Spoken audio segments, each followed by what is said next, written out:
saudara-saudara semuanya, perkenalkan nama saya Gavila Sharon dan izinkan saya hari ini sharing sedikit mengingatkan sekali lagi tentang topik yang sering kali kita dengar berulang-ulang kali. Topik itu merupakan kasih. Kasih adalah satu kata yang penuh dengan kebahagiaan. Kasih adalah satu kata yang penuh dengan kehangatan. Kasih adalah satu kata yang penuh dengan kenyamanan. Seringkali saat orang mendengar rasa kasih, apa yang orang bayangkan adalah perasaan yang membuat kita happy, perasaan yang membuat kita merasa nyaman. Tapi terlebih dari sebuah perasaan, kasih adalah sebuah keputusan.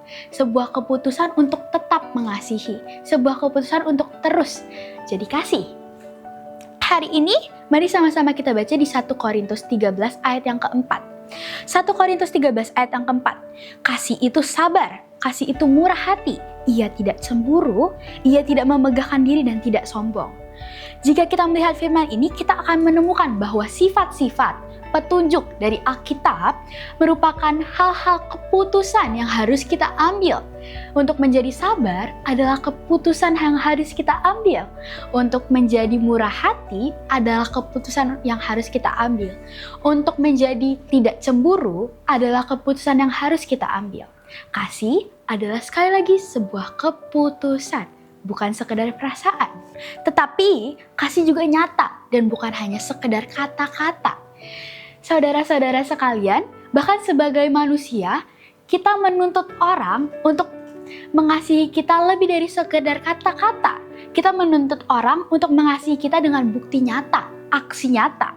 Tetapi, mari sama-sama kita menunjukkan kasih kita kepada Tuhan dengan aksi nyata. Dengan sesuatu yang nyata, sesuatu yang real, terlebih dari sekedar kata-kata. Kasih yang nyata berarti kita taat. Kasih yang nyata berarti kita tunduk di bawah rencana Tuhan. Kasih yang nyata berarti bukan hanya sekedar kata-kata yang kita lakukan tanpa sebuah aksi, tetapi sebuah keputusan, sebuah perilaku yang kita tunjukkan, yang terlihat, yang bisa menonjol, yang kita lakukan. Dalam artian lain, kasih juga sebuah pengorbanan. Hari ini seperti yang kita tahu, seperti yang sering kali diucapkan, yang sering kali kita dengar, pengorbanan Bapa yang mengorbankan anaknya yang tunggal yaitu Yesus untuk turun ke bumi. Dan bukan hanya turun ke bumi, Yesus berkorban untuk disalibkan, untuk mati dan sekali lagi bangkit untuk menebus setiap dosa-dosa umatnya.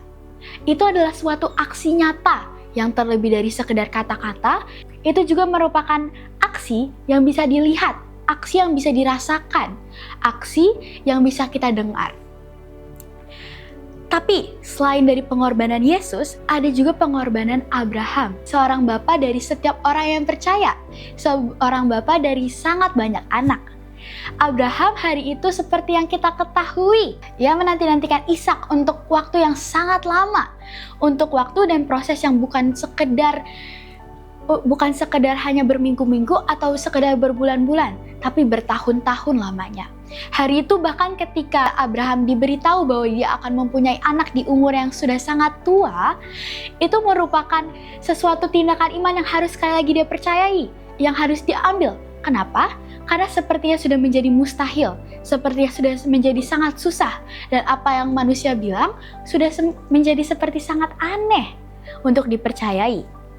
Tetapi bahkan saat Abraham setelah penantian lama-lamanya, setelah penantian dia yang bertahun-tahun lamanya, setelah proses penantian dia, di mana Abraham harus mempersembahkan persembahan yang begitu banyak, Abraham sekali lagi diminta untuk mempersembahkan Ishak, anak yang dia nanti-nantikan lamanya, untuk dipersembahkan. Sekali lagi, Abraham memutuskan untuk mengambil sebuah aksi, mengambil sebuah perbuatan, dan bukan hanya sekedar kata-kata. Aksi Abraham di mana Abraham memutuskan untuk mengorbankan anaknya, atau di mana saat dia memutuskan untuk percaya dan mendengar kata Tuhan bahwa dia harus mengorbankan anaknya. Biar sekali lagi, mari kita bersama-sama menunjukkan aksi nyata dan bukan hanya sekedar kata-kata. Mari sama-sama kita mencerminkan kasih Tuhan lewat hidup kita dengan aksi, dengan pengorbanan, dengan kesejatian, dengan ketulusan, dan bukan hanya kata-kata, bukan hanya kepalsuan, bukan hanya sekedar. Terima kasih, Tuhan Yesus memberkati.